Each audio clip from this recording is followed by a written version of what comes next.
Manage कर लेते बहुत सारे बच्चे जो इंटरनल भी।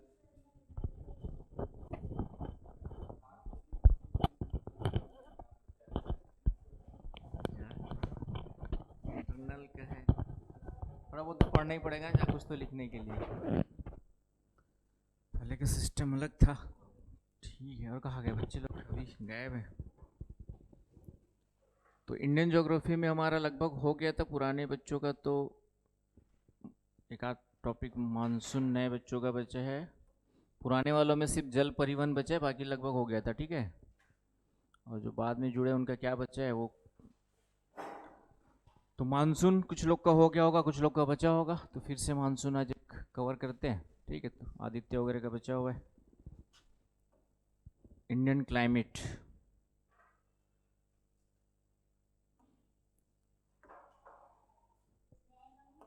आ जाओ जब।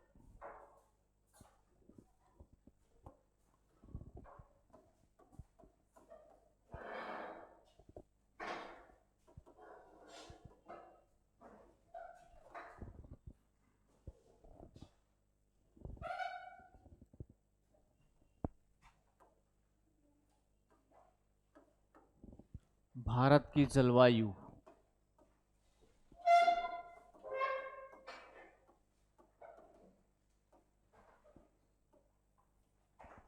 तो अभी प्रीलिम्स के अकॉर्डिंग देख रहे हैं, मेंस के लिए हो सकता है कुछ डिटेल पढ़ेंगे बाद में।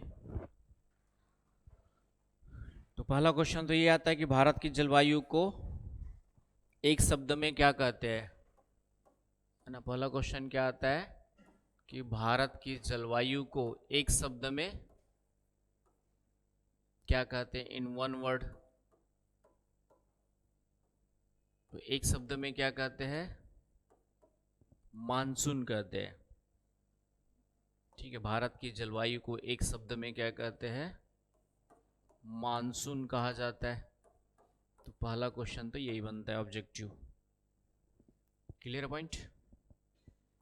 फिर दूसरा क्वेश्चन बनता है कि मानसून शब्द की उत्पत्ति किस शब्द से और किस भाषा के शब्द से हुई है। तो इसका आंसर है कि मानसून शब्द की जो उत्पत्ति है, मानसून शब्द की जो उत्पत्ति है वह अरबी भाषा के शब्द मौसम से हुई है। अरबी भाषा के शब्द, मानसून शब्द की जो उत्पत्ति है अरबी भाषा के शब्द मौसम, अरबी लैंग्वेज वर्ड है आपके जो है, अरबियन लैंग्वेज, अरबी भाषा के शब्द से हुई है। मानसून शब्द की उत्पत्ति जो है, तो मानसून इसकी उत्पत्ति या शब्द की उत्पत्ति, इसकी उत्पत्ति हुई आपकी जो है अरबी भाषा के शब्द मौसम से। राइट, अभी तो शुरू किए हैं। ठीक है, मतलब में भी आ जाएंगे। ठीक है, चलिए स्टार्ट करें। तो अभी दूसरा क्वेश्चन है कि मानसून शब्द की उत्पत्ति। अब तीसरा क्वेश्चन होता है कि जो इन्होंने पूछा कि मानसून शब्द का मतलब क्या होता है, तीसरा शब्द का मतलब, उसी पे मैं आ ही रहा था। ठीक है, नहीं पूछते तो भी उसी में आ रहे थे। तो मानसून शब्द की उत्पत्ति अरबी भाषा के शब्द से हुई है, और इस अरबी भाषा के शब्द मौसम शब्द का अर्थ पहले जान लेते हैं। इस मौसम शब्द का जो अर्थ होता है वह क्या होता है। तो इस मौसम शब्द का जो अर्थ होता है, मौसम या ऋतुओं के अनुसार हवाओं की दिशा में परिवर्तन। मौसम या ऋतुओं के अनुसार, बच्चों को मन करेगा चाय पीने का, है क्या सुनील? ठंड आ गई तो चाय देख करके बच्चों का मन करेगा, उनको पिला देते। वो शाम को पिलाओगे, शाम को चाय भी नहीं आएंगे तुम्हारे लिए। तो मौसम या ऋतुओं के अनुसार हवाओं की दिशा में परिवर्तन।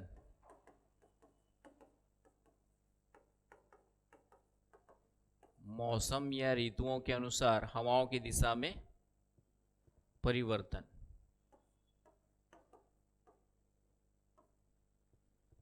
Changes in direction of winds, changes in direction of winds according to seasons, changes in direction of winds according to seasons। लिख लिया। Changes in direction of winds according two seasons कैसे होता है देखेंगे। तो इसका मतलब मानसून शब्द का अर्थ भी क्या हुआ, वही हुआ जो मौसम शब्द का हुआ है कि नहीं। तो इसका अर्थ भी क्या हो गया आपका, जो है मानसून शब्द का अर्थ भी आपका यही हो गया, मौसम या ऋतुओं के अनुसार हवाओं की दिशा में परिवर्तन। राइट, मौसम या ऋतुओं के अनुसार हवाओं की दिशा में परिवर्तन। ज्यादा इधर नहीं लाए इसको।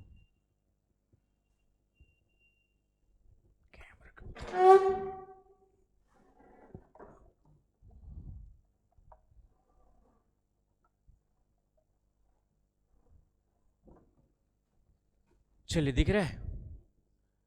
अब यहाँ पे क्वेश्चन ये है कि फिर भारत की जलवायु को मानसून क्यों कहते हैं। इसका मतलब यही हुआ कि भारत के ऊपर भी हवाओं की दिशा में इसी तरह से क्या होता होगा, परिवर्तन होता होगा। तो होता ही है। तो 6 महीने जो हवाएं होती है, 6 महीने जो हवाएं हैं वह भारत के ऊपर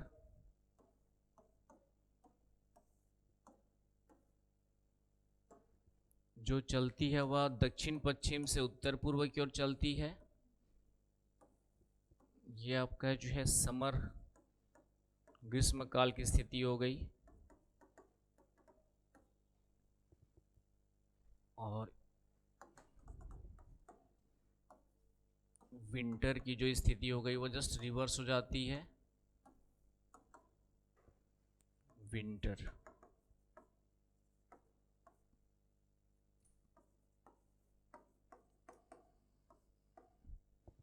शीतकाल आपका जो है दक्षिण पश्चिम मानसून।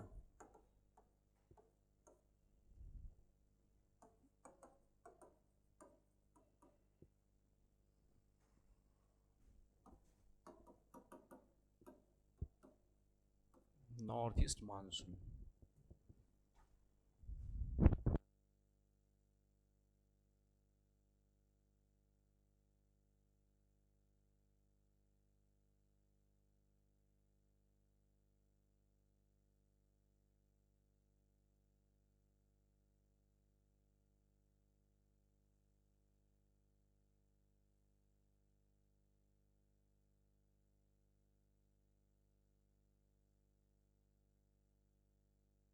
आपका जो है समर में विंड्स की डायरेक्शन क्या होती है, और विंटर में विंड्स की डायरेक्शन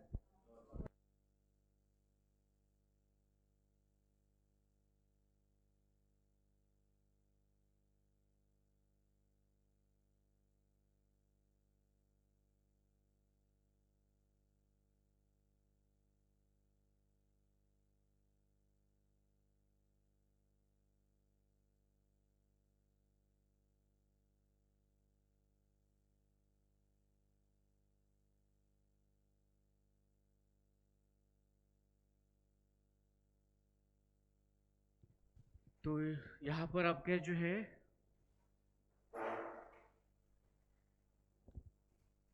पहला क्वेश्चन जो आएगा तो डायरेक्शन कौन सी हो गई, south east, south west to north east. यहाँ पे क्वेश्चन क्या आएगा आपका कि समर में ग्रीष्म काल में भारत के ऊपर जो हवाओं की दिशा है वह कौन सी होगी। तो वह इसका डायरेक्शन होगा आपका south west to north east, south west to north east. और विंटर में जैसे इसका उल्टा हो जाता है north east to south west. तो ये भी याद रखना अच्छे से, या डायग्राम याद रखना है, उससे निकालना है आपका जो डायरेक्शन क्या होगा। आगे बस समझ में। तो इसीलिए भारत, अब ये हमारे पास क्वेश्चन ये है कि चेंज क्यों होता है, उस पर हम लोग आएंगे अब। और फिर और कौन कौन से कारक हैं जो हवाओं की दिशा को क्या करते, प्रभावित कर जाते हैं हम लोग। तो पहले क्वेश्चन, ये 2-3 क्वेश्चन यहाँ से ही बनते, बेसिक ही क्वेश्चन बनते, बहुत ज़्यादा नहीं बनते आपके। तो पहले ये सब अच्छे से याद रखना है। अब आते हैं मानसून की उत्पत्ति या मानसून को प्रभावित करने वाले कारक।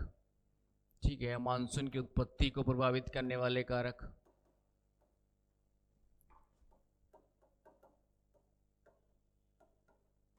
मानसून की उत्पत्ति को प्रभावित करने वाले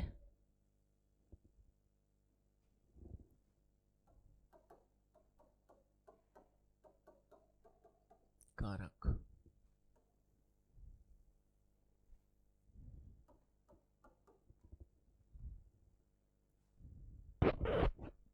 तो क्या क्या कारक है? अभिषेक,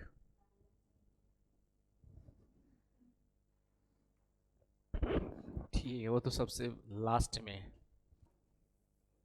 अदर फैक्टर्स में। तो सबसे पहले है आपका जो है जिसको हम लोग कहते हैं तापीय सिद्धांत, आपका जो थर्मल इफेक्ट, तापीय प्रभाव कहते हैं। और तापीय प्रभाव का मतलब है स्थल और जल के गर्म होने की दर में अंतर, है ना। थर्मल इफेक्ट इंग्लिश में हो जाएगा आपका थर्मल इफेक्ट, आपके जो है थर्मल इफेक्ट, स्थल एवं जल के गर्म होने की दर में अंतर।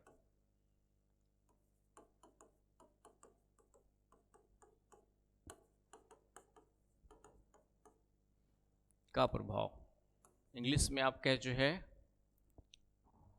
हो जाएगा difference of rate of heating, difference of rate of heating of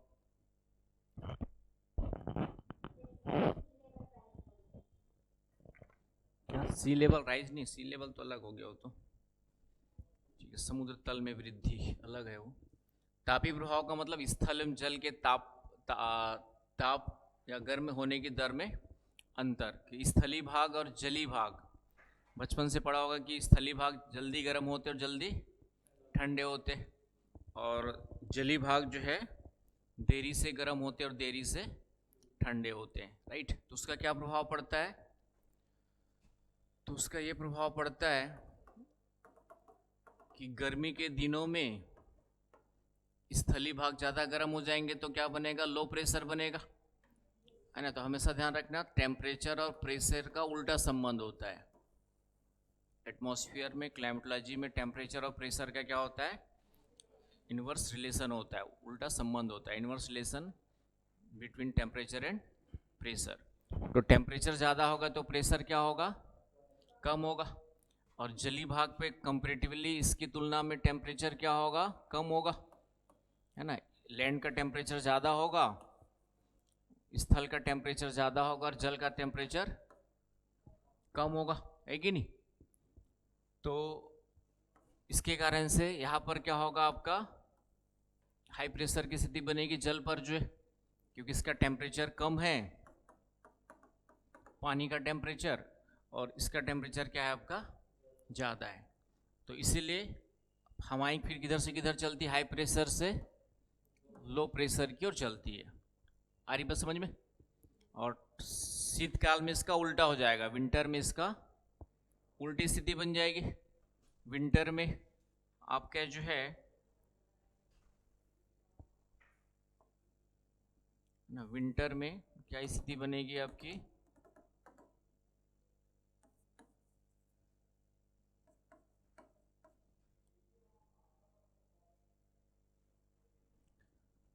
winter में आपका बनेगा, इधर का टेम्परेचर कम हो जाएगा, लैंड का टेम्परेचर स्लाइटली क्या रहेगा? कम रहेगा। तो यहाँ पे हाई प्रेशर बनेगा, और यहाँ पे क्या बनेगा?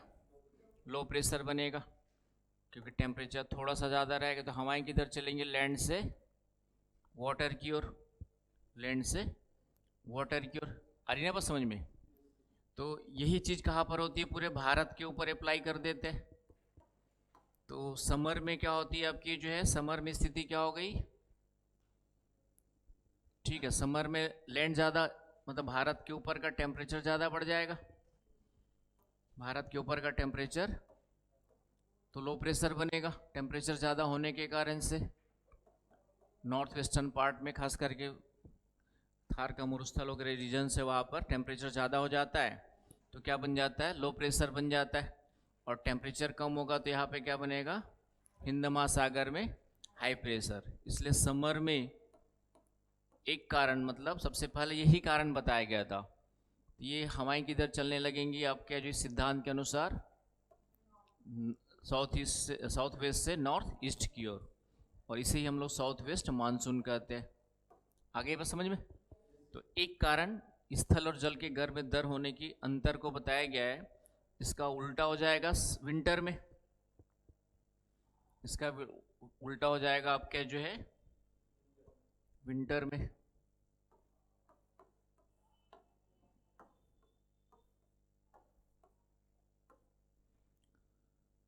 टेम्परेचर यहाँ पे कम है तो हाई प्रेशर बन जाएगा टेम्परेचर कम होने के कारण से, और यहाँ पे टेम्परेचर ज़्यादा है तो इधर क्या बन जाएगा आपका लो प्रेशर बन जाएगा, और हवाएं जो है इधर की ओर रिवर्स हो जाएंगी।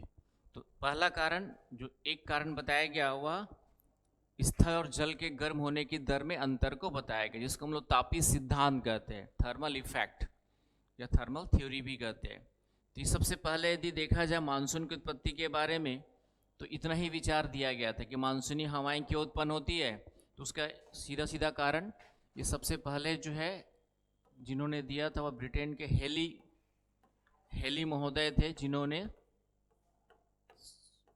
1700 समथिंग में ये कॉन्सेप्ट दिया था कि भारत के ऊपर हवाओं की दिशा में परिवर्तन क्यों होता है। तो उसके लिए सिर्फ ओनली कारण क्या बताया, स्थल और जल के गर्म होने की दर में अंतर, differential rate of heating of land and water. Okay, सारी बात समझ में ठीक है। तो पहला क्वेश्चन इतना ही आएगा प्रीलिम्स में कि मानसून की उत्पत्ति में निम्न में से कौन सा कारण जिम्मेदार है या नहीं है। तो 7-8 कारण पढ़ेंगे, 7-8 कारण का नाम याद रखना है, उसके अलावा जो भी नया कारण आएगा वह आंसर नहीं होगा। तो पहला एक कारण ये दे सकता है आपका तापीय प्रभाव, तो वो आपका कारण क्या होगा, सही होगा। आगे बस समझ में। तो पहला हो गया आपका, लेकिन सिर्फ इतना ही सरल होता मानसून की उत्पत्ति तो हर साल मानसून समय पे आता, समय पे वापस जाता, क्योंकि हर साल गर्मी समय पे आती है और समय पे वापस जाती है, ठंडी समय पे आती, समय पे वापस जाती है। तो इसका मतलब और भी फैक्टर्स थे। तो ये 1700 समथिंग में दिया गया था, है ना, 18th सेंचुरी समझ सकते हो। तो समय के साथ और चीज़ें पता चलती गई। तो दूसरा कारण बताया, उसका नाम है ITCZ थ्योरी कहते हैं। दूसरे को हम लोग क्या कहते हैं, ITCZ सिद्धांत, ITCZ थ्योरी कहते हैं। अब ITCZ क्या है उसको देखते हैं। क्या है, अर्पणा अपर्णा, अर्पणा अपर्णा, ठीक है। अर्पण करना और वैसे अर्पण ये हो गया ना, अर्पण, और तुम्हारा नाम है अपर्णा, ये इसका मतलब क्या होता है, पैसेंस है। चलो नाम के साथ अर्पण भी ठीक है। तो अर्पणा अपर्णा अर्पण, हाँ चलिए, भाई का नाम रखना था ना अर्पण। अच्छा, तो बताओ इसका ITZ का फुल फॉर्म बताओ, शायद तुमको तो पढ़ाया था मानसून मैंने, एब्सेंट थी, वाह। चलिए, और कौन बताएगा भाई, रोशन। वो तो अलग ITSZ ट्रांस हिमालय और ग्रेटर हिमालय के बीच वाला है। हाँ, इंटरट्रॉपिक कन्वर्जेंस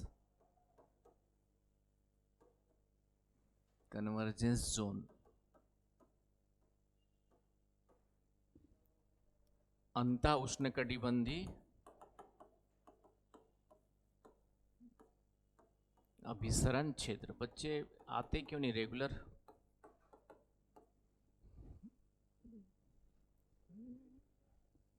कौन और नहीं आए? तो एक दो बच्चे और नए एडमिशन लिए, कुछ क्या नाम है, यामिनी वगैरह, क्या नाम है, कुछ नहीं पता। तुम तो देखती हो, मैं देखते रहता हूँ, मेरे पास CCTV कैमरा चलते रहता है। ठीक है, तो कौन रेगुलर आ रहा है, कौन रेगुलर नहीं आ रहा है, मेरे पास मैसेज रहता है पूरा। ठीक है, तो एनीवे और भी कुछ बच्चे हैं शायद, सुबह वाले में तो और आए थे ना भी कुछ, एक तो पूनम नहीं आई है, पूनम। चलिए, अंतः उष्णकटिबंधीय अभिसरण क्षेत्र कहते हैं, अंतः उष्णकटिबंधीय अभिसरण क्षेत्र, ये तो फुल फॉर्म हो गया। अब ये होता क्या है है ना। इसलिए पूछता हूँ कि जैसे अब बच्चे एडमिशन लिए तो क्लास का फ़ायदा तभी है जब रेगुलर क्लास मैनेज करो, नहीं तो फिर फाइनली जाके कल के दिन में रिजल्ट मान लिया तुम लोग का नेगेटिव रहा, तो सबसे पहला कारण क्या बताओगे? घर वाले पहले पूछेंगे, तो बोलोगे कि ये थोड़ी बताओगे कि रेगुलर क्लास जाते थे नहीं जाते थे, है ना। कोई बताएगा क्या? कोई नहीं बताएगा। सबसे पहला उंगली उठाएंगे कि पेपर टफ आ गया था बोल देंगे, या कोचिंग वालों ने ठीक से पढ़ाया नहीं, उनमें से कुछ भी नहीं फंसा बोल दोगे, कोचिंग वाले बुद्धू बना दिए, पैसा ले लेते बुद्धू बना देते, फंसा कुछ भी नहीं बताओगे, और ऐसे दो चार कारण और ढूंढ लोगे। अपनी कमियां कोई नहीं बताएगा, है कि नहीं, कि मैं कितने दिन क्लास रेगुलर गया नहीं गया, टेस्ट दिया नहीं दिया, ये कोई नहीं बताता है। तो सबसे प्रॉब्लम फेल होने का, तो इसलिए कभी भी हो तो असफल होने का मैंने कहा ना कि दो ही कारण है, या तो सफलता का प्रयास पूरे दिल से मन से न किया गया हो, नहीं हुआ होगा, और दूसरा वही है कि बाहरी कमियां ढूंढते रहते हैं। खुद की कमियां ढूंढो कि कहाँ पे मेरा लैक पॉइंट था, कमजोरी थी। कहीं पे लगता है कोचिंग वाले भी, यदि कहीं पे लग रहा है कि कोचिंग या टीचर भी आपकी नज़र में, जरूरी नहीं कि हमारी नज़र में सही भी हो या किसी और की नज़र, लेकिन आपकी नज़र में यदि कहीं लग रहा है कि कुछ कमियां हैं, तो कंसर्न अथॉरिटी को जा कर के उससे डिस्कस कर सकते हो ना। हर कोई परफेक्ट 100% परफेक्ट दुनिया में कुछ भी नहीं है, हम भी नहीं है, लेकिन फिर भी किसी सिंसियर स्टूडेंट को, अब सिंसियर वही होगा जो रेगुलर क्लास आ रहा है, ठीक है। तो पहली बात तो ये, तो उसको भी यदि लगता है कि हाँ कुछ और अच्छा हो सकता है, तो क्या बोलते हैं, सजेशंस ऑलवेज ऑलवेज वेलकम रहते हैं। तो एक अथॉरिटी से मिल करके बता सकता है, तो उसको भी हम विचार कर सकते हैं। लेकिन अभी तो मैं कमियां ये देख रहा हूँ, पिछले यहाँ हो चाहे दिल्ली हो, सब जगह वही हाल है। मतलब सिर्फ 10% बच्चे होते हैं, 10% भी ये मैक्सिमम कर रहा हूँ मैं, जो वाकई में रेगुलर और सीरियसली तैयारी करते हैं। ये भी मैक्सिमम की बात कर रहा हूँ, इतना भी ढूंढना मुश्किल होता है। 5% ही मेरे हिसाब से एकदम सीरियस वाले जो बच्चे हैं, वो कितने होते हैं? मात्र 5%, जो सही तरीके से, दिल्ली हो चाहे ऑल ओवर इंडिया। मैं जयपुर भी रहा हूँ, वहाँ पे 2 साल पढ़ाया, इलाहाबाद 2-3 साल, वहाँ पे 3-4 गढ़ है पूरे ऑल ओवर नॉर्थ बेल्ट के, साउथ तो नहीं गया मैं कभी। तो जयपुर हो गया, दिल्ली 25 साल रहा हूँ, ठीक है। लखनऊ भी गया हूँ, इधर इलाहाबाद भी गया हूँ, 1-2 बार पटना भी। तो नॉर्थ बेल्ट के जो बड़े बड़े सेंटर्स है जहाँ पे कोचिंगें चलती है हिंदी बेल्ट में, तो सबका वही हाल है कि वो क्लास लो, एक 15-20 दिन में पता चल जाता है कि कोई आ रहा है कोई नहीं आ रहा है। तो 5% बच्चे होते हैं जो थोड़ा सा रेगुलर आते हैं, सिंसियरली बैठे रहते हैं, सुनते हैं, पढ़ते हैं, इस तरीके से होते हैं। बाकी फिर बाद में फिर अपनी असफलताओं का कारण, तो ये थोड़ा सा, तो कोचिंग ज्वाइन किए हो, तैयारी कर रहे हो, तो सीरियसली 1-2 साल जी जान से दे दो, तो सफलता होना ही होना है, कहीं ना कहीं मिल ही जाएगा। चलिए अब आते हैं नेक्स्ट, हम लोग जो है कि ITCZ है क्या, और इसका कैसे प्रभाव पड़ता है मानसून की उत्पत्ति पर। तो ITCZ जो है, ये सबसे पहला पॉइंट जो याद रखना है, फुल फॉर्म तो बता दिया मैंने, ये विषुवत रेखा के निकट 5 डिग्री उत्तर 5 डिग्री दक्षिण, इस वाले जोन को हम लोग क्या कहते हैं? ITCZ कहते हैं। और यह जो जोन होता है वह लो प्रेशर का क्षेत्र होता है, लो प्रेशर का क्षेत्र होता है। और इस लो प्रेशर की ओर दोनों ही गोलार्धों से सालों भर कुछ हवाएं चलते रहती है, और इन हवाओं को हम लोग व्यापारिक हवाएं कहते हैं। तो सदर्न हेमिस्फीयर में इसको कहेंगे साउथ ईस्ट ट्रेड विंड्स कहेंगे, दक्षिण पूर्वी व्यापारिक हवाएं, दक्षिण पूर्वी व्यापारिक हवाएं, और ये उत्तर पूर्वी व्यापारिक हवाएं, नॉर्थ ईस्ट ट्रेड विंड्स,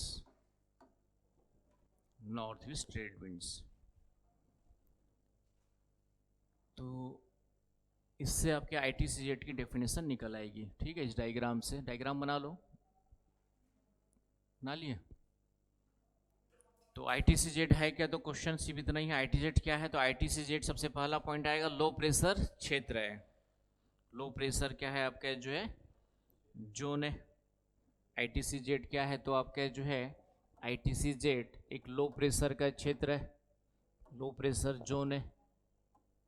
आगे बात समझ में, पहला पॉइंट तो ये कौन सा वाला क्षेत्र है आपका, विषुवत रेखा के पास वाला 5 degree north and 5 degree south वाला क्षेत्र है आपका जो 5 degree north and 5 degree south वाला रीजन को कहा जाता है। आ गई बात समझ में।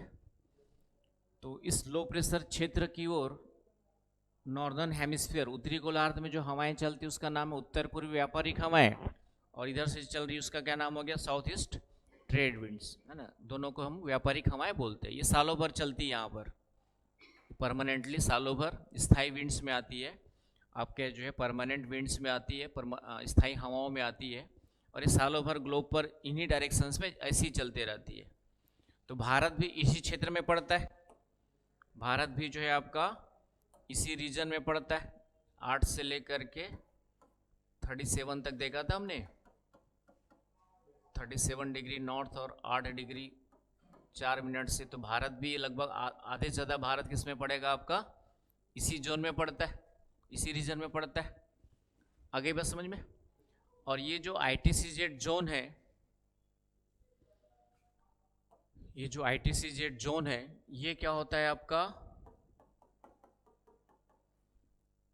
सूर्य की लंबवत स्थिति के साथ साथ ये भी उत्तर दक्षिण शिफ्ट होते रहता है। तो हम लोग जानते हैं कि सूर्य जो है 21 जून को कर्क रेखा पर आ जाता है। 21 जून को कहाँ पर जाता है आपका जो ट्रॉपिक ऑफ कैंसर पे आ जाता है। 21 जून को कहाँ पर आता है आपका जो है, ट्रॉपिक ऑफ कैंसर पर, है कि नहीं, ट्रॉपिक ऑफ कैंसर पर आ जाता है। और इधर 22 दिसंबर जो भी आने वाला है, 22 दिसंबर को आ जाता है मकर रेखा पर, ट्रॉपिक ऑफ कैप्रिकॉन पर, ट्रॉपिक ऑफ कैप्रिकॉन पर आ जाता है। आगे बस समझ में, टाइप ऑफ, आगे बस समझ में। और ये इक्वेटर पे, एग्जैक्टली इक्वेटर पे जो रहता है वह 2 डेट इसकी है आपकी 21 मार्च और 23 सितंबर। ये एग्जैक्टली इक्वेटर पे ही वर्टिकल रहता है, वर्टिकल ओवर द इक्वेटर। और बाकी 21 को vertical over the Tropic of Cancer and 22 दिसंबर को vertical over the Tropic of Capricorn. आ रही बस समझ में। बना लो डायग्राम को ही, सब जैसे बनाते हो वैसे बनाते जाओ। तो इसको हम लोग कहते हैं सूर्य की उत्तरायण या दक्षिणायन स्थिति कहते हैं। जब उत्तर कर्क रेखा पे जाता है तो इसी को हम लोग सूर्य की क्या कहते हैं, उत्तरायण स्थिति कहते हैं। ये क्या कहलाती है, सूर्य की उत्तरायण स्थिति कहलाती है। नॉर्थवर्ड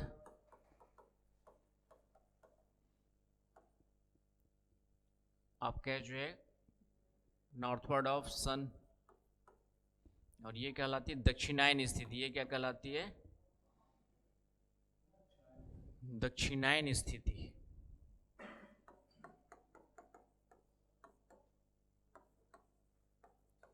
साउथवर्ड पोजीशन ऑफ सन। आ रही बात समझ में। तो इसका मतलब ये ITCZ जो है उत्तर और दक्षिण की ओर क्या होते रहता है, शिफ्ट होते रहता है।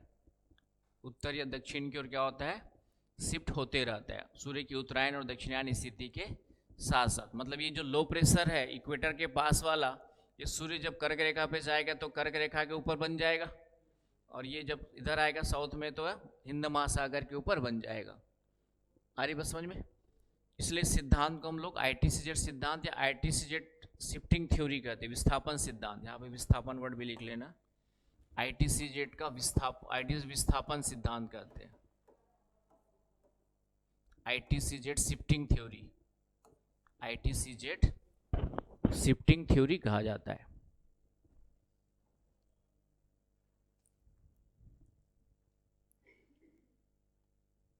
आ रही है बस समझ में? चले आगे। तो अब इसी को हम लोग भारत के ऊपर अप्लाई करेंगे। तो सबसे पहले आपको समझ में आ गया ITCZ क्या होता है, समझ में आ जाना चाहिए। फुल फॉर्म तो पता ही होना चाहिए, इंटर ट्रॉपिकल कन्वर्जेंस जोन, अंत उष्णकटिबंधीय उस आपके जो है। उसके बाद है क्या, तो ये लो प्रेशर का क्षेत्र है, 5 से 5 वाला जो लो प्रेशर का क्षेत्र है उसको हम लोग ITCZ कहते हैं, राइट। उसके बाद आपको ये भी जानना जरूरी है कि ITZ जो है वह क्या होता है, उत्तर और दक्षिण की ओर सूर्य की उत्तरायण और दक्षिणायन स्थिति के साथ साथ क्या होता है आपका शिफ्ट होते रहता है। आ गई बस समझ में? अब इसी को हम लोग भारत के ऊपर अप्लाई करते हैं। तो समर में क्या होता है,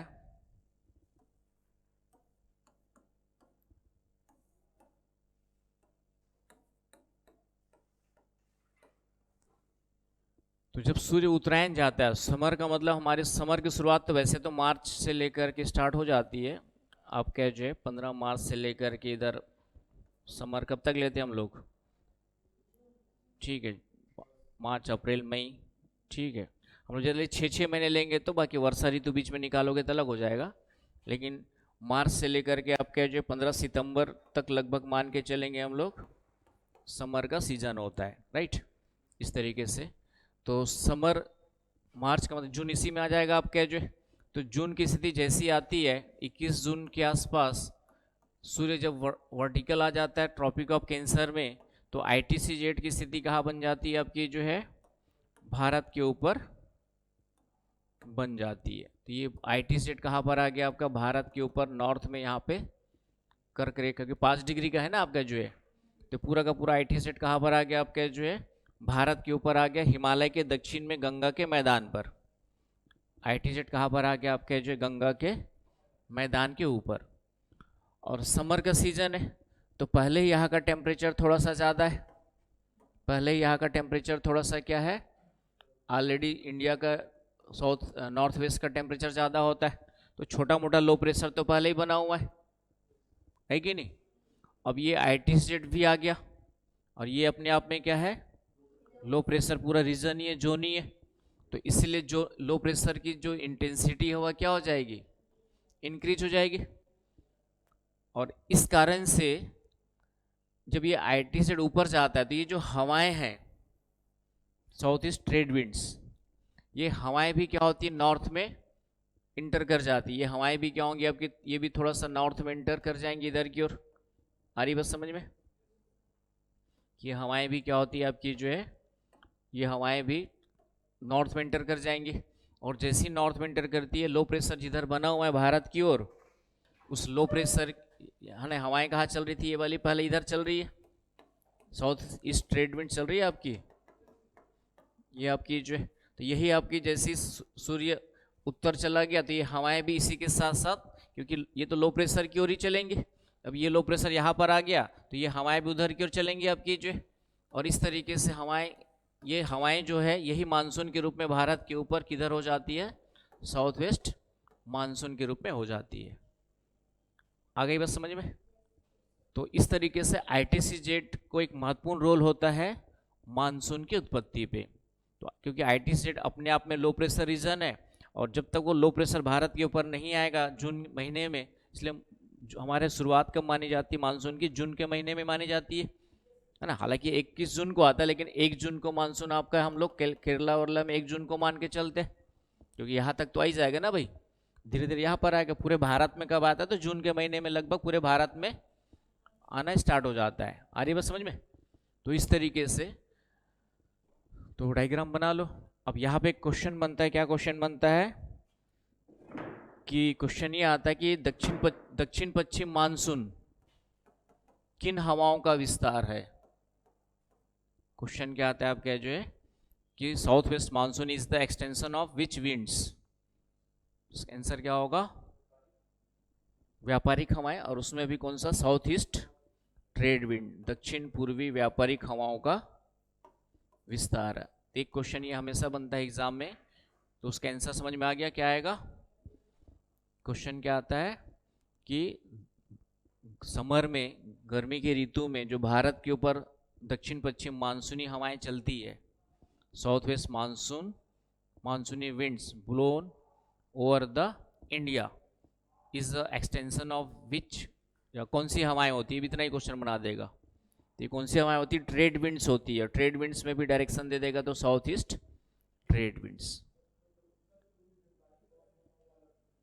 वो तो विंटर वो भी चल रही है, लेकिन वो उधर अभी उधर बाहर इधर चल रही है, आपके भारत से बाहर है, तो इसका अभी भारत के मानसून पे कोई ज़्यादा इम्पैक्ट नहीं है समर में। विंटर में वो भारत के ऊपर आ जाएंगे, तो विंटर में वो वाली हवाएं आ जाएंगी। आगे बस समझ में आता है। तो यहाँ पे एक क्वेश्चन ये याद रखना है कि समर में कौन सी हवाएं भारत के ऊपर बहती है, तो दक्षिण पूर्वी व्यापारिक हवाएं ही दक्षिण पश्चिम मानसूनी हवाओं के रूप में भारत के ऊपर बहने लगती है। और चूंकि ये हवाएं पूरे महासागर से होकर के जा रही है, तो इसमें क्या होगा, नमी होगी, मॉइस्चर होगा, इसीलिए इन्हीं हवाओं से पूरे भारत में क्या होती है, वर्षा होती है समर में। तो हम लोग समर में, जैसे भारत में वर्षा कब होती है, तो वर्षा ऋतु बोल देते हैं, जून से लेकर के सितंबर अक्टूबर के महीने को हम लोग क्या बोल देते हैं, लेकिन ऋतुएं दो ही होती है पूरे विश्व में, एक समर एक विंटर। इसलिए मानसून जो है किस ऋतु में आता है, तो उसका आंसर क्या होगा, समर में आता है ना। मानसून का मतलब ही है समर में आता है। क्लियर पॉइंट एकदम, कोई डाउट कोई कंफ्यूजन किसी को है तो बताओ। ठीक है, क्वेश्चन वही आएगा, इतना सही पूछेगा, इतना राम कहानी के पीछे क्वेश्चन बनेगा तो यही बनेगा। कैसे होता है उसको समझाने के लिए राम कहानी थोड़ा सा समझ लोगे तो मेंस में जब होगा तो लिखना होगा, तो उस समय आप क्वेश्चन मेंस में लिखना पड़ेगा कि आईटीसी सिद्धांत क्या है, या मानसून की उत्पत्ति में आईटीसीजेड की क्या भूमिका होती है। तब ये जो राम कहानी बताया आपको वो थोड़ा सा लिखने की प्रैक्टिस रखनी पड़ेगी कि आईटीसीजेड लो प्रेशर जोन होता है, सूर्य की उत्तरायण स्थिति के साथ साथ यह भारत के ऊपर नॉर्थ उत्तर विशाल मैदान के ऊपर हिमालय के दक्षिण में शिफ्ट हो जाता है, जिससे दक्षिण पूर्वी व्यापारिक हवाएं हिंद महासागर से होकर भारत की ओर प्रवेश करने लगती है, जिसे ही हम लोग क्या कहते हैं, दक्षिण पश्चिम मानसून कहते हैं। ये इतना मेंस में लिखना पड़ेगा। आ रही बस समझ में, तो मेंस में प्रैक्टिस करेंगे लिखने की कैसे और लिखना है। तो ये हो गया समर की स्थिति। विंटर में आ जाओ, तो विंटर में इसका उल्टा हो जाएगा। विंटर में अब जो आईटीसीजेड है कहां पर आ गया, मकर रेखा के पास। ये आपकी मकर रेखा 23.5 degree south tropic of Capricorn है आपका जो है, राइट। तो विंटर में स्थिति क्या हो रही है आपकी, सूर्य अब किधर आ गया, सूर्य जो है आपका ये इधर की ओर आते जा रहा है। तो आईटीसीजेड कहां पर आ गया आपका, इंडियन ओशियंस के ऊपर आ गया। और इंडियन ओशियंस के ऊपर आईटीसीजेड का मतलब लो प्रेशर का क्षेत्र अब कहां पर आ गया आपका, इंडियन ओशियंस के ऊपर आ गया, राइट। और जो नॉर्थ ईस्ट ट्रेड विंड्स है वो अब इधर की ओर बहना स्टार्ट हो जाएंगी। आपका जो है इसको, तो ये अब हमारे भारत के ऊपर कौन सी आ गई आपकी जो है, नॉर्थ ईस्ट ट्रेड विंड्स आ गई, उत्तर पूर्वी व्यापारिक हवाएं। और इसे ही हम लोग मानसून के रूप में क्या बोल देते हैं, उत्तर पूर्वी मानसून बोल देते हैं, नॉर्थ ईस्ट मानसून बोल देते। तो विंटर में कौन सा मानसून आती है हमारे, विंटर में कौन सी हवाएं चलती है भारत के ऊपर, तो उत्तर पूर्वी मानसूनी हवाएं चलती है। और किन हवाओं का विस्तार है, तो यहाँ पर कौन सा हो जाएगा, उत्तर पूर्वी व्यापारिक हवाओं का विस्तार माना जाएगा शीतकाल में। क्वेश्चन यहाँ पे आएगा कि शीतकाल में भारत के ऊपर कौन सी हवाएं होती है, तो उसका आंसर क्या होगा, उत्तर पूर्वी मानसून। उत्तर पूर्वी मानसून या व्यापारिक हवाएं पूछेगा तो व्यापारिक हवाएं। समर में साउथ वेस्ट आ गई बस समझ में। तो विंटर में इन हवाओं से ज़्यादा बारिश नहीं होती। क्यों नहीं होती, क्योंकि ये लैंड से आ रही है, पूरा का पूरा ठंडा क्षेत्र, पूरा साइबेरिया रीजन ठंडा पड़ा है अभी, है ना, पूरा उत्तर यूरोप एशिया पूरा ठंडा पड़ा हुआ है। इन क्षेत्रों से हवाएं आ रही है तो ठंडी भी होती है और इनमें नमी होगी नहीं बिल्कुल भी, तो कहाँ से बारिश होगी। इसलिए विंटर में अक्टूबर के बाद हमारे यहाँ बारिश होना लगभग क्या हो जाती है, 15 सितंबर के बाद लगभग दिसंबर तक, 15 दिसंबर आ रहा है आपका, मानसून पूरा बाहर चला जाता है। और इस दौरान पूरे भारत में ज़्यादा मतलब थोड़ा बहुत चक्रवात वगैरह कहीं आ गया उससे बारिश होगी, लेकिन मानसूनी हवाओं से बारिश नहीं होती है। इन हवाओं से वर्षा कहाँ पर होती है, केवल एंड केवल कोरोमंडल तट पे। तभी 2-4-10 दिन से देख रहे होंगे न्यूज में कि तमिलनाडु चेन्नई उन्नई में बाढ़ आई हुई है। तो ये कौन सा तट है आपका, कोरोमंडल तट। हाँ, चक्रवात भी बनते हैं वो सितंबर अक्टूबर में, तो वो एक चक्रवातों से अलग हो गया। लेकिन अभी जो है यहाँ पे जो बारिश हो रही है तमिलनाडु में, न्यूज में देख रहे हो, न्यूज पढ़ने स्टार्ट किए हो कुछ? तो अभी बारिश हो रही होगी कहाँ पर? तमिलनाडु में, तमिलनाडु के कोस्टल रीजन में पूरा बारिश हो रही है। तो ये उत्तर पूर्वी मानसून को ही हम लोग लौटता हुआ मानसून भी कहते हैं। इसको ही क्या कहते हैं? लौटता हुआ मानसून, मानसून रिट्रीट कहते हैं।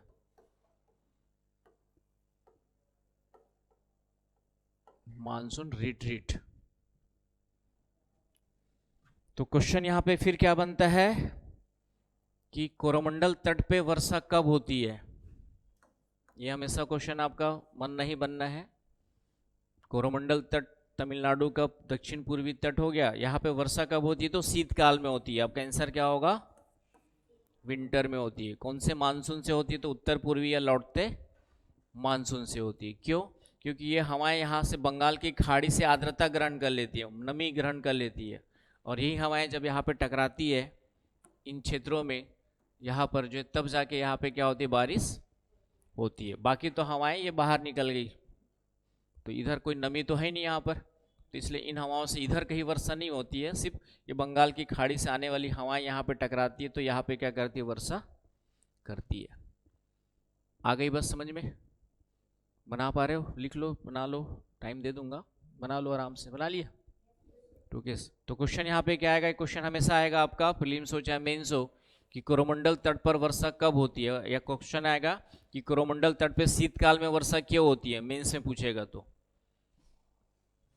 और प्रीलिम से पूछेगा तो पूछेगा सबसे पहला क्वेश्चन कि कोरोमंडल तट पे वर्षा कब होती है? तो शीतकाल में होती है ना। ये अक्टूबर, नवंबर, दिसंबर खत्म होते तक वहाँ भी वर्षा खत्म हो जाएगी। और इस समय जो चक्रवात बनते बंगाल की खाड़ी में, तो अभी चक्रवात भी बना था, क्या नाम दिया गया है? क्या? हाँ, ऐसी कुछ नाम है क्या? हाँ, ऐसी कुछ नाम मैंने कहा ना, न्यूज़पेपर भी पढ़ो, थोड़ा सा दुनियादारी क्या हो रहा है, फिर सिलेबस को करंट से जोड़ना सीखो, है ना। चक्रवातों का नाम वगैरह तो पूछ ही सकता है। ऐसी कुछ रेंगला वेंगला ट्रेंगला वगला कुछ दिख रहा था कल न्यूज वगैरह। शाम को 1-2 घंटा तो बस न्यूज चैनल ही 2-4-10 ठो यूट्यूब में उठा करके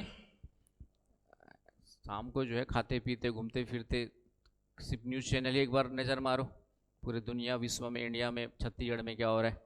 छत्तीसगढ़ एक चैनल कोई भी जो लगे कि ठीक ठाक न्यूज़ दे रहा है ना। IBC है और एक आध छत्तीसगढ़ जी न्यूज, 2-4 तो है ही आपके जो है ना, MP के साथ साथ देता है वैसे वो।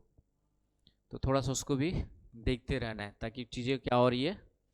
तो अभी चक्रवात जो है, तो ये जो शीतकाल में चक्रवात बनते हैं खासकर अक्टूबर, नवंबर, दिसंबर में, तो हवाएं चूंकि वापस हो रही है, तो ये जो चक्रवात है, इन चक्रवातों से प्रभावित क्षेत्र भी कौन सा होगा? तो ये तमिलनाडु का तट ही होता है। ये भी कौन सा होता है आपके? जो तमिलनाडु का कोरोमंडल तट ही होता है। तो ये भी क्वेश्चन पूछा हुआ है किसी एग्जाम में कि शीतकाल में जो चक्रवात बनते हैं बंगाल की खाड़ी में, तो उससे सबसे ज़्यादा प्रभावित क्षेत्र कौन सा होगा? तो शीतकाल में, जैसे शीतकाल में वर्ड आ जाए तो कोरोमंडल तट होगा। आगे बस समझ में? तो ये हो गया मानसून का रिवर्सल, और उसमें रोल किसका हो गया? ITCZ। तो इस तरीके से ITCZ का विस्थापन मानसूनी हवाओं की उत्पत्ति के लिए क्या करता है? एक इम्पोर्टेंट रोल प्ले करता है। तो यहाँ तक कोई समस्या नहीं होनी चाहिए। तो एक दूसरा कारण क्या हो गया? ITCZ का विस्थापन, ठीक है। लेकिन फिर से ITCZ और तापमान में जो स्थल और जल के गर्म होने की दर है, दो ही कारण फिर से रिस्पॉन्सिबल नहीं है, क्योंकि ये 2 कारण होते तो ये तो समय पे अपने आप हो जाते हैं, है ना। सूर्य भी बिल्कुल धोखा नहीं देता तुम लोग के समान। 21 जून को कर्क रेखा पे जाएगा तो ना, धोखा देने की फितरत तो इंसान की है ना। सन तो 21 जून को कर्क रेखा पे जाना है तो चला ही जाएगा। 22 दिसंबर अभी आने ही वाला है 10 दिन बाद, तो ये आपका जो है 22 दिसंबर को मकर रेखा पे जाना है, तो 22 दिसंबर को ही जाएगा, 1 मिनट भी लेट नहीं करेगा। तो इसका मतलब है कि ITCZ तो भारत के ऊपर समय पे आ जाता है और समय से वापस चला जाता है। लेकिन उसके बावजूद भी मानसून कभी देरी से आता है, कभी जल्दी आता है। इसका मतलब है कि इन दोनों के अलावा भी कोई और कारक है जो मानसून की उत्पत्ति को क्या करते, प्रभावित करते होंगे। तो फिर नया एक कारक ढूंढा गया जिसका नाम है जेट स्ट्रीम। तो तीसरा कारक देखा गया, जेट स्ट्रीम, जो मानसून की उत्पत्ति को क्या करते हैं, जेट स्ट्रीम का प्रभाव। तो अब आएंगे जेट स्ट्रीम क्या होती है, तीसरा फैक्टर जो है। तो तीन शुरू के जो तीन फैक्टर है वो ज़्यादा मानसून की उत्पत्ति को, बाकी जो आगे बढ़ेंगे वो एंटी सोशल एलिमेंट है, मतलब उसी मानसून को क्या करेंगे, कभी कभी कमज़ोर करेंगे या बढ़ा देंगे, है ना। तुम लोग की नॉर्मल लाइफ है, उठना और एक आध एंटी सोशल आ गया रात को तुम्हारे घर में, छोड़ना यार कहाँ जा रहा है क्लास, चल थोड़ा घुमाते, तो तुम क्या होंगे उस दिन, क्लास बंक मार जाओगे। या हमारा सबसे बड़ा दुश्मन कौन है, मन। सबसे बड़ा दुश्मन कौन है, ठीक है, मन बोले छोड़ना यार कहाँ जा रहा है, ठंड मस्त है, थोड़ा रजाई ओढ़ ले और सो जा, ठीक है। तो उसके बाद संघर्ष में कौन जीतेगा, मन और बुद्धि के संघर्ष में मन के जीतने की संभावना, एक दिन नहीं पढ़ेगा तो क्या हो जाएगा, ठीक है, कौन सा एक ही दिन में आईएएस बन जाएगा, ठीक है। ऐसे बोल के फिर हम बुद्धि को दबा देंगे और मन को, हाँ, लेकिन जो बुद्धि को जिता देता है वही दुनिया जीतता है। दुनिया का मतलब कम से कम जो चाहते हो, तो क्योंकि मन तो हमारा कभी अच्छा काम करने को करता ही नहीं है कि नहीं। मन हमेशा आपको गलत चीज़ों की ओर ही खींचेगा, क्योंकि उसके लिए अलग से आदत डालनी नहीं पड़ती है मन को जो। इसलिए फ्रायड एक साइकोलॉजिस्ट है, उन्हें मन के तीन हिस्से बताए हुए, ईड, ईगो एंड सुपर ईगो।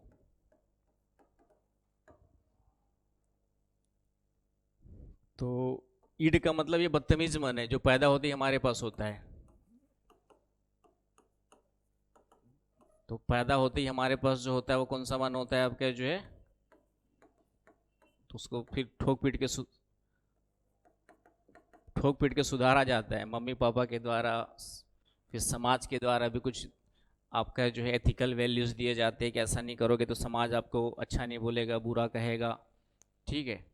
तो फिर हम इस बदतमीज मन को धीरे धीरे क्या बनाते हैं, इंसान बनाने की कोशिश करते हैं, ठीक है।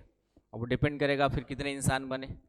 सुपर ईगो जो है ये सबसे 100% नैतिक मन होता है, ये बोलेगा बिल्कुल गलत काम नहीं करना है। ये क्या होता है आपका 100%, ये पूरा रोकेगा आपको। ये डिपेंड करेगा आपके परवरिश पर और आपके खुद के ऊपर कंट्रोल पर। परवरिश तो रहेगी और बचपन में फिर आपको जैसे कई सारी चीज़ें हैं, कुछ बच्चे एकदम डिसिप्लिन्ड होते हैं, है कि नहीं, थोड़ा भी क्लास जाना है, पढ़ाई करना है, उसी तक सीमित रहेंगे, मतलब और भी करेंगे लेकिन कम से कम पढ़ाई का नुकसान नहीं करते, मैनेज करके रखते। तो कुछ लोग होते हैं जो पढ़ाई को सेकेंडरी कर देंगे, जो मेन काम है बाकी दूसरा काम, ठीक है।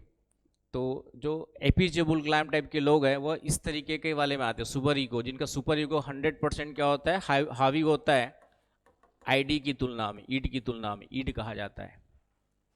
आ रही बात समझ में।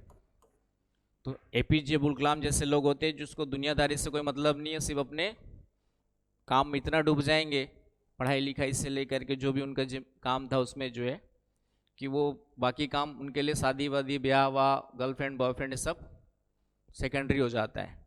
तो ऐसे कुछ ही लोग दुनिया में मिलेंगे 100%। आ रही बात समझ में। तो एपीजे अब्दुल कलाम भी ऐसा नहीं कि एक ही दिन में सक्सेस हुए, उनके बारे में सबसे पहला तो वही कि वो पायलट बनना चाहते थे, अपने सिस्टर के गहने वहने बेच करके किराए का पैसा अरेंज किया और देहरादून गए, किसके लिए, आपके जो है इंटरव्यू देने के लिए, फाइनल एक बचा था। तो कहा कि आने के पैसे उनके पास नहीं थे, सिर्फ जाने के थे। बोले कोई बात नहीं, सिलेक्शन हो जाएगा उसके बाद ठीक है अरेंजमेंट हो जाएगा करके बेच बाज के गहने, लेकिन गए तो सिलेक्शन नहीं हुआ, तो वो आत्महत्या करने पहुंच गए। एपीजे अब्दुल कलाम कहाँ पहुंच गए, एक किसी पहाड़ी पर और आत्महत्या करने पहुंच गए। तो वहीं पर शिवानंद जी महाराज का आपका जो आश्रम था, तो शाम को शिवानंद जी महाराज शाम ठीक ठाक ढल गई थी, तो देखा कि कोई एक नौजवान ठीक है परेशान सा खड़ा है। तो समझ में आ गया कि इतने रात को अकेला खड़ा है तो कुछ ना कुछ इसके दिमाग में गड़बड़ चल रहा होगा। गए बात किए कि बेटा कौन हो क्या हो, तो बताया उसने कि कन्याकुमारी से आया हूँ, इंटरव्यू देने आया था, हुआ नहीं और आत्महत्या करने की सोच रहा हूँ। जो करने वाला होता है बताता नहीं वैसे। तो उन्होंने कहा कोई बात नहीं, चलो आश्रम में आराम से। उसको आश्रम में ले गए, अच्छे से रात भर उनको रहने की व्यवस्था की, खाना खिलाया पिलाया। तो उसी रात को उन्होंने पूछा, चूँकि शिवानंद जी महाराज अपने क्षेत्र के फेमस महाराज थे, पंडित थे, संत थे, तो बोले कि जीवन में ऐसा क्यों होता है कि मैं तो सोचा सिलेक्शन हो जाएगा और ये सब बेच के मेरे पास तो अब जाने के भी पैसे नहीं है, तो मेरा सिलेक्शन क्यों नहीं हुआ। तो उन्होंने एक ही चीज़ कहा, बेटा जो नहीं हुआ तो उसके लिए दुखी होने की ज़रूरत नहीं है। परमात्मा ने तुमको जो बनाया है वह किसी इससे बेटर चीज़ के लिए बनाया है। यदि छोटी सी चीज़ मिल जाएगी तो हो सकता है तुम उस बेटर चीज़ से लाइफ में वंचित रह जाओ। और इस तरीके से उसको समझाया कि तुम उससे कहीं बेटर के लिए भगवान ने तुमको बना करके भेजा होगा, इसलिए निराश होने की ज़रूरत नहीं है। सुबह उनको जाने के पैसे दिए और आराम से जा करके पढ़ाई करो, तैयारी करो, वापस आए। और तो आत्महत्या कर लिए होते तो दुनिया में नहीं होते, और हमें एक एपीजे अब्दुल कलाम जैसे राष्ट्रवादी नेता नहीं मिलते, एक महान हमारे जो लीडर नहीं मिलते। तो ये सुपर ईगो का होता है, लेकिन जिसका ईड डेवलप नहीं हो पाता, ईड सुपर ईगो डेवलप नहीं हो पाता, ईड हावी हो जाता है, तो फिर उसके कारण से क्या होते हैं, हम जो क्रिमिनल टाइप के लोग बनते हैं, जिनका ईड बहुत ज़्यादा क्या होता है, बदतमीज मन ज़्यादा डोमिनेंट होता है, इधर आपका विकसित ही नहीं हो पाता। कई कारण होते हैं उसके, आपका बचपन में सही माहौल नहीं मिला, पेरेंट्स का जो माहौल है वो भी अच्छा नहीं मिला, आसपास के समाज का माहौल भी अच्छा नहीं मिला, तो बदतमीज मन हावी हो जाता है। मैंने कहा ना, उसको डेवलप करना पड़ता है। मैंने गलत काम करने के लिए आपको एफर्ट नहीं लगाना पड़ता है, अच्छा काम करने के लिए एफर्ट है ना। सुबह 8 बजे उठना है तो एफर्ट लगाना पड़ता है, आराम से 10-11 बजे उठना है तो एफर्ट लगाना पड़ेगा। अपने आप नींद खत्म होगी तो उठ ही जाओगे कभी ना कभी, ठीक है, कितने दिन सोओगे। तो इस कारण से जो क्रिमिनल टाइप के लोग हैं या जो रास्ता भटक जाते हैं वो इस तरीके के लोग होते हैं, जिसका ईड बहुत ज़्यादा क्या होता है, डोमिनेंट होता है। और बाकी जो बीच वाले लोग होते हैं, हम जैसे लोग, उसका ये रास्ता होता है, ईड और सुपर ईगो में क्या लेके चलते हैं हम लोग, बैलेंस लेकर के चलते हैं। बहुत ज़्यादा सुपर ईगो होता है नहीं, आपके जो है इन दोनों में क्या होता है, अब डिपेंड करता है। आप में भी जैसे होगा कि वो रेगुलर आते हैं, आदित्य है, जिस दिन से कोचिंग ज्वाइन किया उस दिन से एक भी क्लास, शायद एक आध क्लास कहीं गया था, उसमें गोल मारा है, उसके बाद गोल नहीं मारा है। तो आदित्य जैसे लोग हैं, उनका सुपर ईगो थोड़ा सा ज़्यादा डेवलप्ड है ईड की, आप लोग की तुलना में, ईगो की तुलना में, तो ज़्यादा कंसिस्टेंट है। और आप लोगों में है कि थोड़ा सा बीमार नहीं हुआ, बुखार टाइप का लग भी रहा है और बिस्तर पकड़ के बोले कि नहीं आज क्लास नहीं जाएंगे, है कि नहीं। तो आप लोग का अभी ईगो ज़्यादा डेवलप्ड है किसकी तुलना में, आपका थोड़ा सा सुपर ईगो की, तो मतलब ईड की ओर ज़्यादा आप लोग झुके हुए है ना। ऐसे जो आप क्लास रेगुलर आ रहे हैं तो उसको मान लो कि थोड़ा सा उनका सुपर ईगो अभी ज़्यादा डेवलप्ड है ना। तो सामान्य इंसान ईगो में आता है, बैलेंस, सामान्य का मतलब जो दोनों को लाइफ को बैलेंस करके चल रहा है। तो उसमें यहाँ पे भी सफल होने के लिए आपको ज़रूरी क्या है कि थोड़ा सा इधर की ओर जाना पड़ेगा, मन की चीज़ों को और दबाना पड़ेगा, तभी तो आप बड़ा लक्ष्य हासिल कर पाओगे। सामान्य इंसान बन के रहना है तो ईगो तक चल जाएगा आपका, है ना। मतलब गलत नहीं करो, नहीं बहुत अच्छा बड़ा कुछ अचीव करोगे, एक सामान्य इंसान बन करके रह जाओगे ईगो तक हो तो। लेकिन इधर जाना है तो फिर आपको क्या करना पड़ेगा, सभी इच्छाओं को दबाना पड़ेगा, कई सारी इच्छाओं को अभी कंट्रोल करके रखना पड़ेगा, और तब जा करके आप सिलेक्शन की लिस्ट में बनोगे। तो इस तरीके से आपको ध्यान रखना है कि मन को जब तक आप कंट्रोल नहीं करोगे तब तक आप सही चीज़ें प्राप्त नहीं कर पाओगे। तो मन को कंट्रोल कैसे करें, कैसे करें बताओ, कैसे करेंगे मन को कंट्रोल। एक रास्ता है मेडिटेशन वाला है, उसके अलावा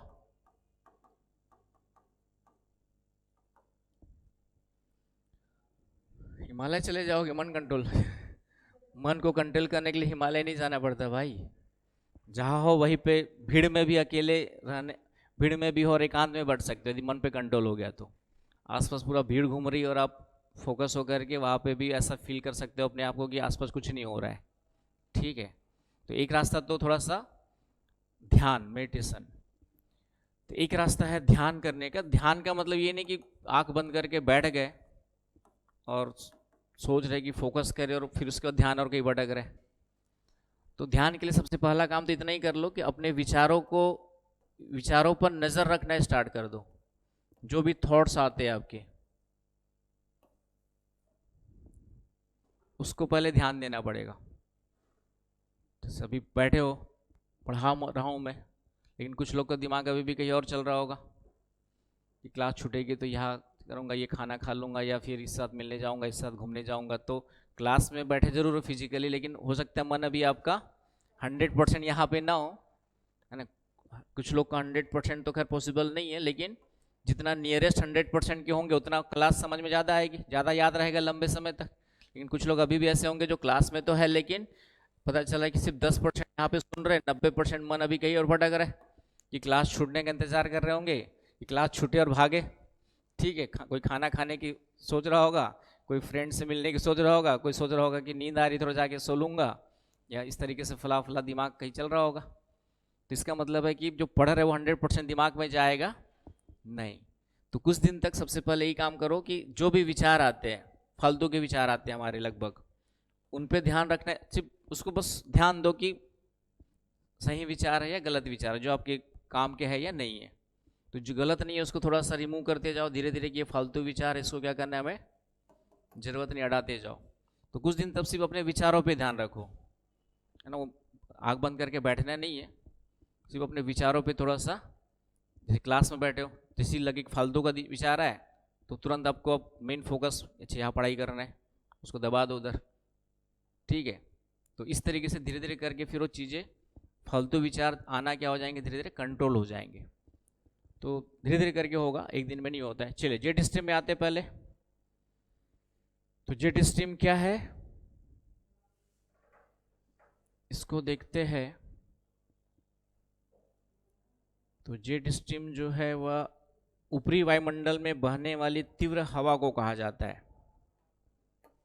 ऊपरी वायुमंडल में बहने वाली, कहाँ पे बहती है, 12 से 14 किलोमीटर की ऊंचाई पे बहती है। और ये निचला वाला जो वायुमंडल है उसको हम लोग कहते हैं क्षोभ मंडल, जहाँ पर हम लोग रह रहे, श्वास ले रहे, ट्रोपोस्फियर कहते हैं। इसके ऊपर वाला जो मंडल है 50 किलोमीटर वाला, वो कहलाता है समताप मंडल, हाँ, स्ट्रेटोस्फियर। उसके बाद वाला है मध्य मंडल, कहलाता है मेजोस्फियर। अभी आपके सिलेबस में है नहीं, इसलिए इसको पढ़ाते नहीं हम लोग। वर्ल्ड ज्योग्राफी आपके थोड़ा बहुत हम लोग व्यापम के कंटेक्स्ट में देखेंगे बाद में, वर्ल्ड ज्योग्राफी भी। और उसके बाद फिर लास्ट सबसे ऊंचाई तक वाला जो होता है 10,000 किलोमीटर से भी ऊंचा, थर्मोस्फियर, तापमंडल कहलाता है, थर्मोस्फियर। तो हमें ऊपर अभी नहीं जाना है, बस एक बार दिमाग में रख लो। सबसे नीचे है क्षोभ मंडल, उसके ऊपर है समताप, मध्य और तापमंडल, right.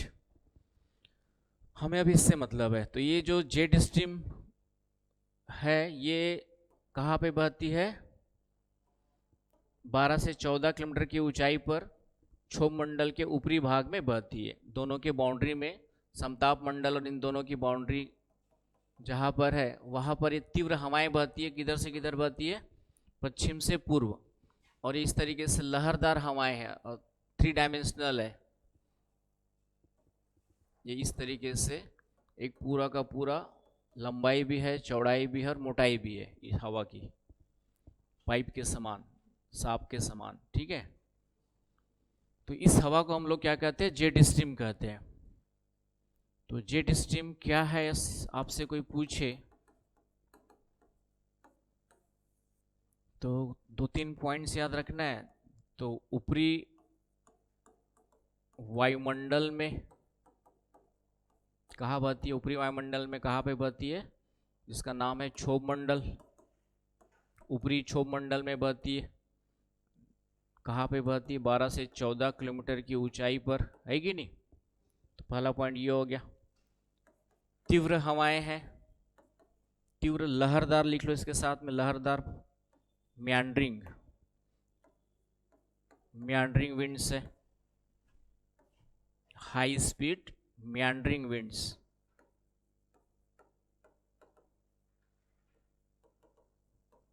High speed meandering winds है। इन अपर ट्रोपोस्फियर लिख लो इसको, in upper troposphere in between 12 to 14 kilometre, है कि नहीं? हाई स्पीड विंड्स है, म्यांडरिंग हाई स्पीड विंड्स, तीव्र वेग से चलने वाली हवाएं हैं। आ गई बात समझ में? और क्या है? लहरदार है। और डायरेक्शन क्या है इसकी? वेस्ट टू, पश्चिम से पूर्व की ओर चलती है, वेस्ट टू ईस्ट। ये 3 पॉइंट बता दोगे तो उसकी परिभाषा बन गई आपकी। क्लियर हो गया पॉइंट? कि ऊपरी क्षोभ मंडल में पश्चिम से पूर्व तीव्र वेग से चलने वाली हवाओं को क्या कहते हैं? लहरदार हवाओं को जेट स्ट्रीम कहते हैं। आगे बस समझ में? From west to east direction. तो जेट स्ट्रीम क्या है ये समझ में आ गया। अब ये पूरे पृथ्वी पर जो जेट स्ट्रीम है वह मुख्य रूप से 2 प्रकार की जेट स्ट्रीम 2 स्थानों पे बहती है, जिसको 2 अलग अलग नाम दिए हैं। एक आपका है, यहाँ पे बहती है 45 से 65 अक्षांशों के बीच में, दोनों ही गोलार्धों में।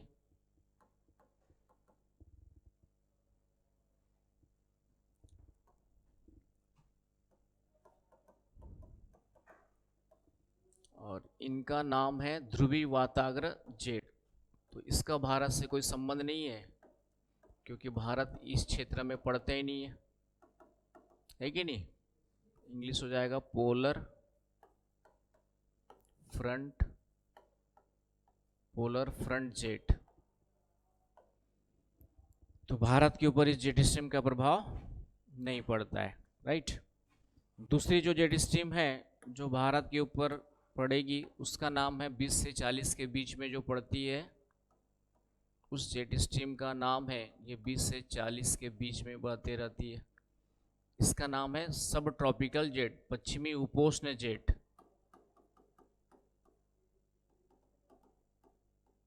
पश्चिमी उपोष्ण जेट इधर भी आएगी आपकी, दोनों ही गोलार्धों में है। वेस्टर्न सब ट्रॉपिकल जेट,